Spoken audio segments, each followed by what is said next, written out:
You've got ideas, you've got ambition, you've got no time, or so you think.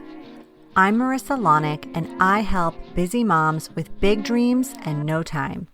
Join me each week as I dive into time management strategies, goal setting and achieving framework, and inspiring guests who are juggling mom life, work life, fill in the blank life. Dreams don't work unless you do, and just because you're a mom doesn't mean you can't still make it happen, whatever it means to you. Welcome to the Mama Work It podcast.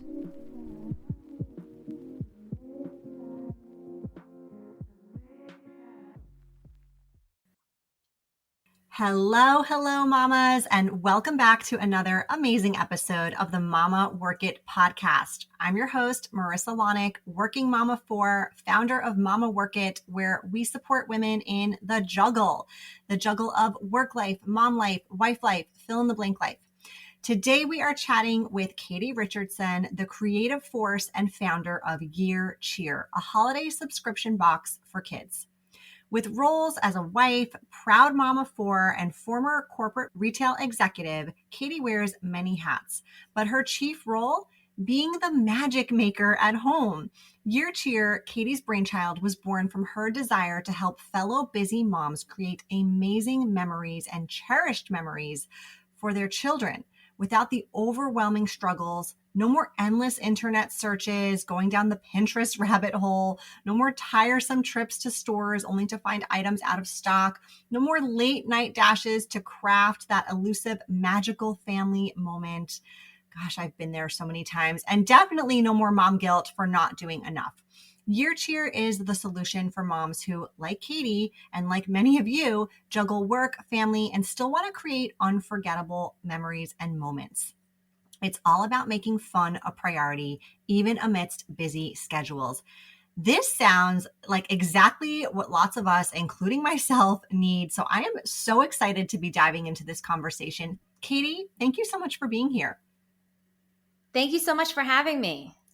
Yeah, so I love to ask my guests just this general question to get started because I'm always so curious about the journey and what led you here. So tell us a little bit about just your journey in working motherhood. What led you to start YearCheer, like all of that in a nutshell? Yeah, of course. So prior to starting YearCheer, I worked in corporate retail for about 20 years. So I started my career in the Bay Area where you are at the Gap and was there for about 7 years. And then my husband and I moved to the Midwest. We moved to Minneapolis and we're working at Target. And that's where my career changed from just being a working person to being a working mom. So I had my first kid when I was working at Target. And then proceeded to have 3 more kids during the time working at Target. And the great thing about working there is that there were a lot of really awesome women in powerful positions who were also moms. So they really modeled sort of what being a working mom in a huge corporation could look like. And it was really exciting to see them, sort of moving forward and moving up the ladder, and really showed you that it is possible in an environment like that. After about 8 years at Target, my husband and I were like within flying distance from both of our families. And with 3 kids, that wasn't ideal. So we started to explore some roles here on the East Coast and actually took a job at Under Armour. So I was working again in Under Armour, primarily in merchandising, and that job was great, but it was once again very demanding in terms of hours. So I was commuting about a half an hour each way, working really long hours, getting calls at all times of the night while raising 3 and then getting pregnant with a 4th kid. So, right before I started YearCheer, I was sort of at a real turning point of my career where I was, on maternity leave and doing a lot of soul searching. I was like, at this point, I either want to lean in and like really go for that big job, or I want to lean in a different way and do something different and be more involved in my kids' lives. And I was really, honestly, very torn between the two. And so there was this awesome role that came up. And, it was going to be this big global GM role of all of kids. And I interviewed for it and I was going for it. And then that role disappeared. And so that really forced me to say, like, they were like, well, okay, that's not here, but like, what do you want to do next? And I'm like, well, I really wanted that, or I think I want to do something different. So I explored going part time. Wasn't really great options at the time. This was pre-pandemic. Working from home was like a very foreign object. So I decided I really wanted to start my own thing. And it was during my time working at Under Armour where I'd be traveling a lot, and I would come home, and my daughter, my oldest daughter, who was then in elementary school, be like, Mom, what are we doing for Valentine's Day? And I'd be like, oh, I just got off a plane, and your dad leaves tomorrow. So let me like scurry down to the basement and like see what I can find. She'd be like, so and so's house is all decorated and they're planning on having heart-shaped pancakes and this and that. I was like, yeah, I really want to do all those things too, but I just went to the store and they're already set for Easter. Like all the Valentine's stuff is gone by the time I would like get my head even thinking about it. So occasionally my sister would send me like a box of things, right? And or my mom would leave something at my house and say like, well, just in time for Easter, I just got you a few things. And I would open it up and I would put it out and the kids would come down and they would be so happy and I would feel so good. And so I was like, how could I take my merchandising background and creating product and doing those things, but like make it fun and easy for moms to like celebrate these moments without having to add another thing to their busy to-do list.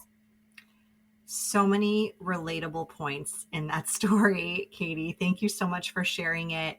I think every mom listening, if you've been on maternity leave, that is a period of soul searching no matter what, because Yep. whether it's your first kid or your fourth kid, transitioning back to work is so hard. And I think a lot of us have those moments where we question, what is it that we really want? And yet we have to honor that ambition. Like you went for that GM role because you're an ambitious, high achieving woman. And just because you become a mom doesn't mean you forget about that part of you. And I Right. love that it actually didn't come to light for you because it was really like the guidance leading you to where you needed to Yeah. be. Yeah. Exactly. Like I look back at that moment, and the reason why I tell that story is because, for a minute, I mean, I was so torn going into it, and I had just started a new role, and I had to like talk to my boss about like, hey, I'd actually like, there was a lot of hard conversations that even had to go into it. But ultimately, I think it really helped me see like, gosh, this time is going so fast. I'd love to be more a part of it. My nanny was really running the show at home. And I was like, gosh, I'd love to figure out a way to find for me a better balance, at least for a while, in a capacity that looks different. Mm-hmm. Yep. Yeah, totally. So let's talk about this importance of making time to create memories, especially around the holidays with family. Why is that the core kind of background of YearCheer and what led you to that specifically? It's a great question. So, for myself and for kids, I find that, the holidays come of course, we think of the holidays as like Thanksgiving, Christmas, or Hanukkah, New Year's Eve, but there are holidays throughout the year. And what the holidays do is, as a family, and especially for kids, they really help mark the passing of time. And for me, there's just enough throughout the year. We celebrate about 8 times a year, but just enough times that it's like a little moment 8 times a year to really stop and connect and be like, let's make sure we're doing something fun, or let's make sure we're doing something a little bit out of the ordinary that might create one of those like core memories or something different. Because I find it can be easy, especially as your kids get busier, to just sort of like go through the motions and be like, oh, I'd love to go do this, but we don't necessarily have time. Or, things can start to become a little bit of a run on sentence. And what I like about the holidays is they sort of are something you don't have to think about. They're already planned, they're already in the calendar, and they can create those little milestones or memory making moments throughout the year. And what has been really fun is that, as I've been doing this for about 4 years, and my kids will say, oh, Easter. Yep, remember that Easter where we all did those, bunny sack races, or remember the time we did the wooden egg and spoon race. And so they start having these memories based on these different things that we did over the holidays. So I find as a mom, it's just often enough, but not too often, to take that pause and just do something different. I love that because it's sort of like, I don't want to say the word excuse, but it's sort of like a reason to propel you into fun. And we're not Yep. always good, especially as working moms, because we are juggling so many things. We're not always good at prioritizing the fun. At least for me, Right. that's hard. Like I have to Yeah. catch myself a lot because I find that that's one of those things that like I try and squeeze in amongst all the other responsible adult like mom like things I'm Yep. doing. But those are so important, as you said. They really are like the essence of those core memories. They're like those fun conversations your kids are remembering from 4 years ago, whenever that is. I mean, and I like that you're using the holidays, these 8 times a year, as sort of the mile markers, the benchmarks to make them happen. And you're creating a simple way to do it because let's get Right. real, we don't have time for complicated additional tasks, right? Exactly. Yeah. Exactly. And I think, when you think about the importance of ritual in life and the importance of ritual to children, like those holidays can become rituals that then they share with their kids. Or I remember, when they have kids, I remember when my mom did this, or I Yes. remember, when my family did this. And so I think it just helps make that easier. Yeah. 100%. So I'm curious, what's your favorite holiday box to build or to celebrate with your own family? It's a great question. I have a couple.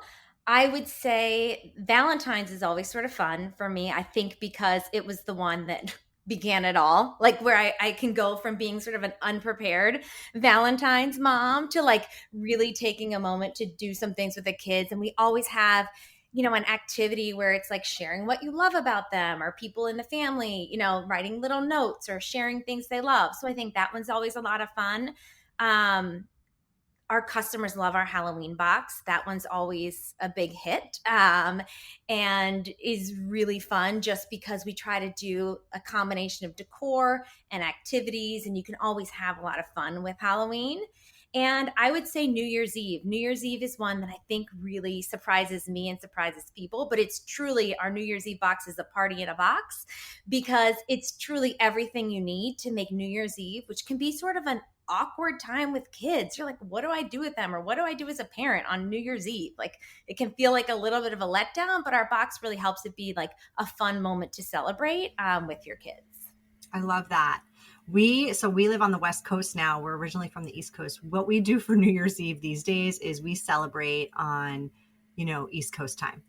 So Smart. we watch the ball Yeah. drop in real time. 9:05, we're getting into bed. And it works for Perfect. us. Yeah, totally. And I love that about Valentine's Day, like the OG holiday that kind of started it all for you. I also love Yep. that because I feel like Valentine's Day falls during a time of year where we've kind of come off the seasonal, I don't want to call it chaos, but it can be very stressful for a lot of families out there of like the holidays, Yep. Thanksgiving to New Year's time. And you've kind of had a chance to catch your breath, but maybe it's like winter and cold and you're falling into sort of like a non-welcoming lull of where you don't want to Right. be. And then you have this lovely, loving holiday of Valentine's Day. And there's so much cute stuff you can do with kids for Valentine's Day. It's one of my faves too. Yeah. So I'm glad that you said that. Yeah, it's nice because like you said, like January can be a little. I'm always like, we need to plan more fun in January because I always get Right. to January and I'm like, oh, please make it. Let's what's next. And I think Valentine's comes at a great time for that. Yeah, absolutely. So I'm curious, like back to sort of like the working mom juggle. You did it for a long time. You did it in the Yep. traditional sense of like commuting to the office and all those things. Can you share some tips of how you managed your time? When you were raising 3, then 4 kids, building your business. I was in a really similar position that you were. I started my business while Yeah. I was still in the corporate world. And I'm always curious, like, how did you make it work? And for women listening who are thinking about, maybe taking on that side hustle or making that leap, what are some ideas or advice that you can give? Yeah, that's great. So I would say it was definitely it was a very busy time, right? When I was still working a full-time job and starting a side hustle. And I would say the key things that really helped me was this whole philosophy of like, start before you're ready. And perfection is like the enemy of progress because I knew that I would only have like 2 hours a day, let's say. And sometimes it was between 8 and 10 p.m. Like, I'm not going to lie, there was a lot of early mornings and late nights where I had to make things happen. But what it really helped me do in my business was really distill like what is going to move the needle, what's the most important, and how do I just get it done. And like sometimes good enough but done is better than like thinking everything has to be perfect. So that was a really important like lesson for me to teach myself. I can be a little bit of a perfectionist, but when I was so time crunched, it almost forced me not to be. And it was like, okay, if you want to get this done, like you just have to do it and get it out there and keep moving forward one step at a time. So in terms of time management, I think it was all about setting expectations as well. With, we did have help during the first part of that. We did have help at home, which was great. We had a full time nanny, but then she ended up leaving in December, and I still did both until about April. So that was a busy time. But, setting expectations, seeing extra things she could help with, setting expectations with my husband of like, hey, this is a really, really busy time for me. Like, these are the places I need your help.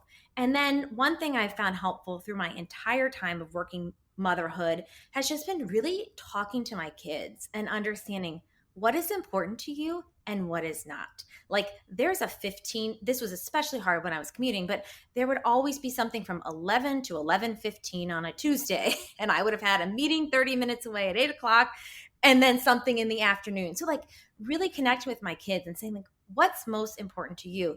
Will it bum you out if I'm not there? Or would you rather I come to something else? Or like understanding from their perspective, what are the ones that are going to be crushed if you're there? And what are the ones where they're like, we really don't care. Let's just go do something else instead. So it's the progress over perfection. It's the, getting it done in the time you have, setting expectations with others, and especially with your kids so that you don't feel as guilty during this time where you are really working a lot. Right. 100%. I mean, it does come with some level of sacrifice, especially during those initial building and growing type of months that you're putting everything together. Yeah. You're typically wearing all the hats in the business, and that's really challenging too. Learning curve and all those things that kind of creep in and try to block walls for you for moving forward. But I think that's excellent advice.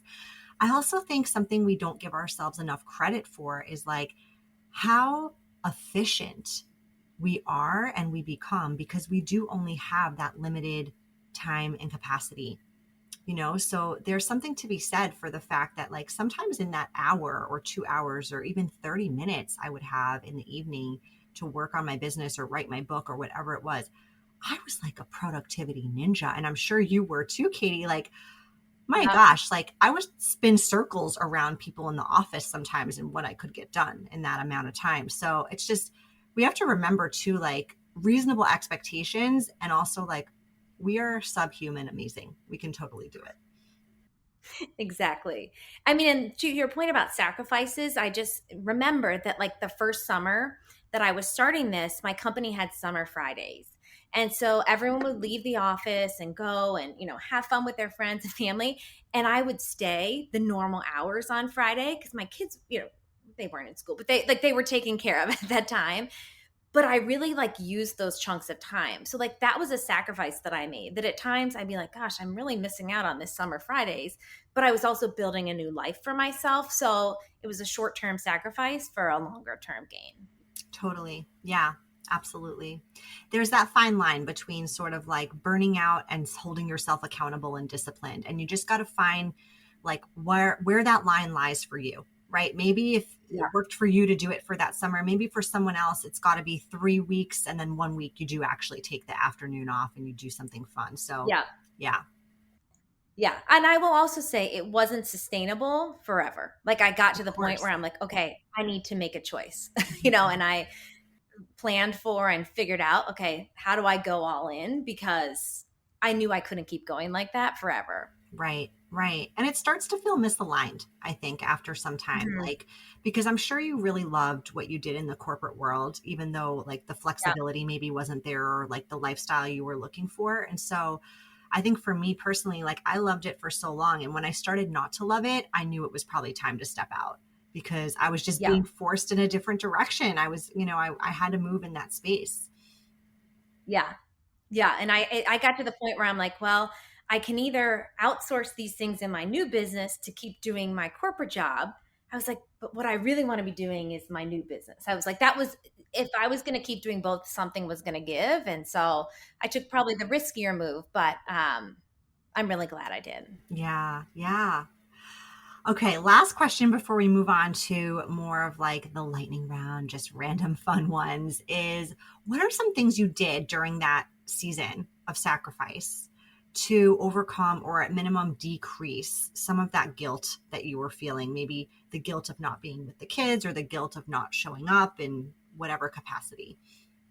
Yeah, I think that's it's a good question. I would say, something that definitely helped me is like celebrating these celebrating these holidays and some Using your moments, right? I mean, product. yeah, but that is true, and I laugh because sometimes I feel this pressure of like I need to be this over the top holiday person, but many times all I'm using is my YearCheer box. Like I'm using just what every other mom is, like just enough to have a little bit of decoration up and do some activities and crafts with the kids and play some games and like taking those moments even during that busy time because a lot of times we were testing the product or making new ones. So I was really like interacting with them a lot to make it happen was super helpful as silly as that sounds, but like actually like taking these moments to try and celebrate these holidays or test activities was really helpful.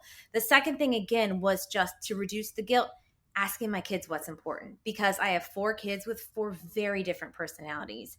And one of them cares if you're the a guest reader and the other one really doesn't. But he wants to make a cake or he wanted to make a pie literally at 6:30 in the morning the other day. Like that was what was important to him. So I think that importance of like checking in with your kids of like what really means a lot. Do you care if I'm not at the baseball game? If dad is, or does that matter to you? Some of them it does, some of them it doesn't. So that is something that's really helped a lot.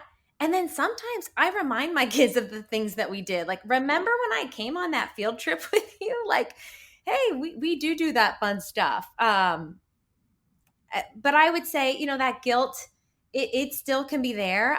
It's interesting now that I work from home. I feel like my kids think I work a lot more than I did when I would be gone from like 7:30 to 6:30 every day because my kids get out of school so early. They're done at 2:30. And of course, I still have like some work to do after they get home. And they're like, "Mom, but you're working all the time." And so I think just like being open with them and saying like, "Hey, these are the times that I'm going to work and these are the times I'm going to be with you," and setting those boundaries can be really helpful. Yeah, awesome. I love that. I mean, it's such a simple thing. Ask them. And I Mm-hmm. bet a lot of us are just not doing that. I know I'm not always doing that. So I'm going to remember that. I mean, it's just fascinating because sometimes I'm like we have to carpool a lot, or I'm like, do you like even being chaperones to things, or and there was an overnight trip. I'm like, do you actually care if I'm there? And they were like, no. I'm like, they're like, it's really not that important. I'm not doing anything that important. You really don't need to come, mom. And I was like, okay, great, Right? or Yeah. other things. Yeah, and it's just I think it's great to know what means a lot to them. Yeah. And I think sometimes we're thinking about what we want and not what the kids Yeah. want. And what's really important here, right? Like, we're not doing this for ourselves. We're not volunteering at the party for ourselves. Like, at least that to me, that should not be the core reason we're there. So, yeah. Yeah. And I think especially with volunteering in some of those, I like to do the activities where like I get that impact with the kids or getting to see other kids. Sometimes that's as much fun as the ones that are, I'm probably not the perfect candidate for like copy mom. Like I don't have enough time to go in and do things where like I hate to say this, but like where I don't even get any credit or see my kid um as a volunteer opportunity. Like that's probably not the right one for me. I mean, I hate to say that, but I've had a few of those jobs and I found that I was really resenting them. And so I wasn't showing up like as my best self. I'm like, gosh, this is not aligned with how I want to be volunteering or how I want to be spending my time. I'm like, and that's not good for me. And it's not good for the people that I'm with because I'm not going above and beyond like I normally would. So I think it's okay to know these are things that I should do. And these are things that I probably shouldn't do that aren't a good fit for me. Yeah. Yeah, definitely.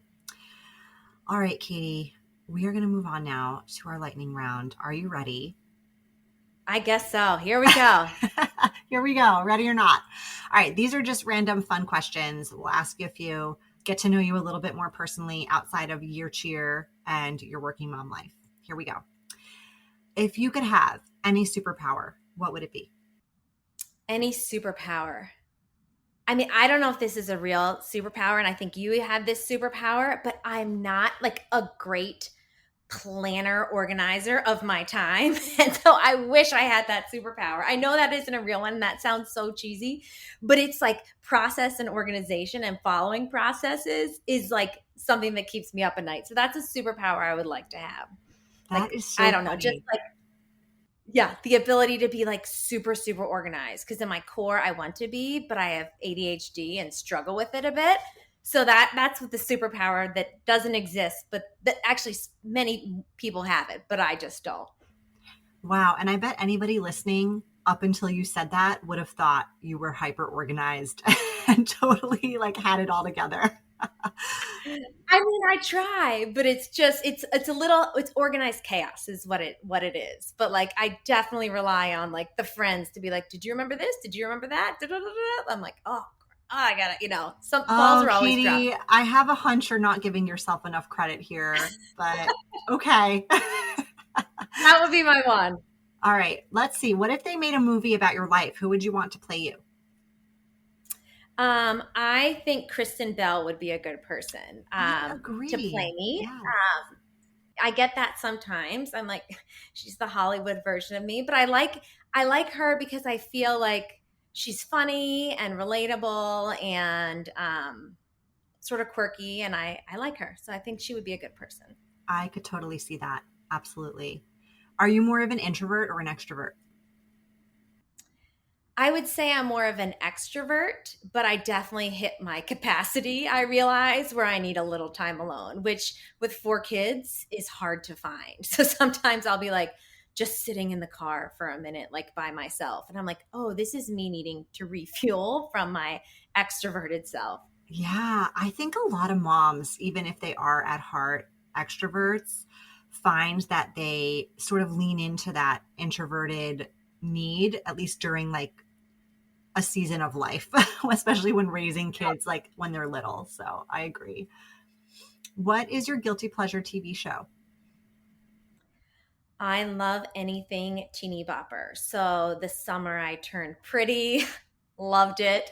Like the kissing booth, all those teeny bopper shows that, Gossip Girl back in the day, Never Have I Ever. I mean, I've watched them all. I love all these like high school drama shows. So funny. How old are your kids now? Do you watch them with kids or solo?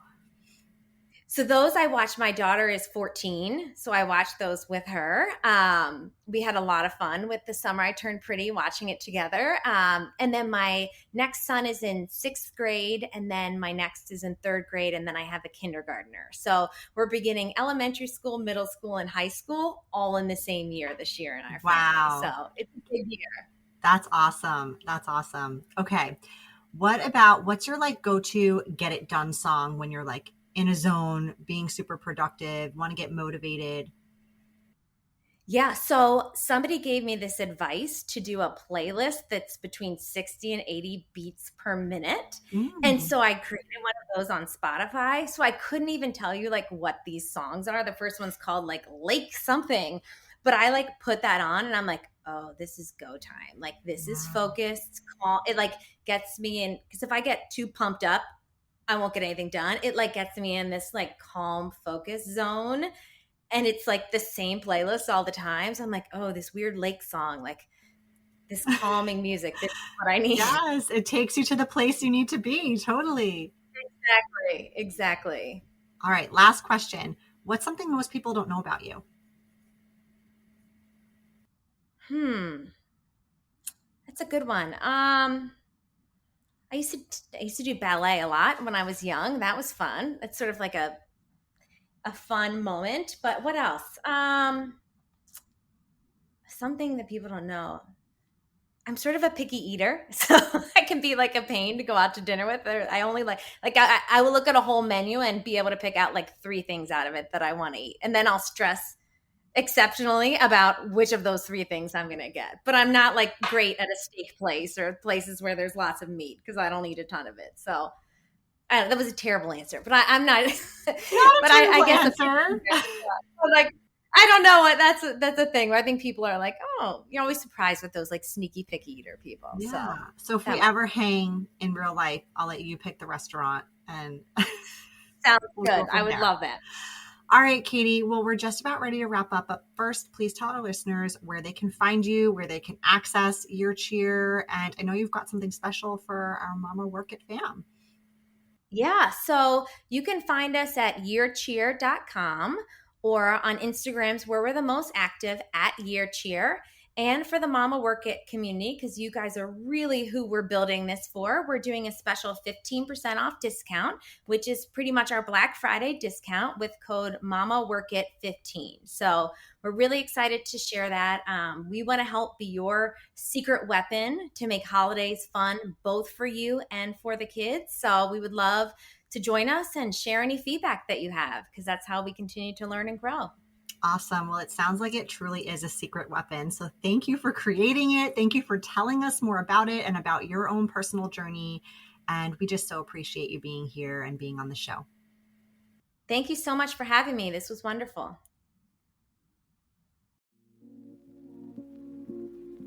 You've been listening to the Mama Work It podcast.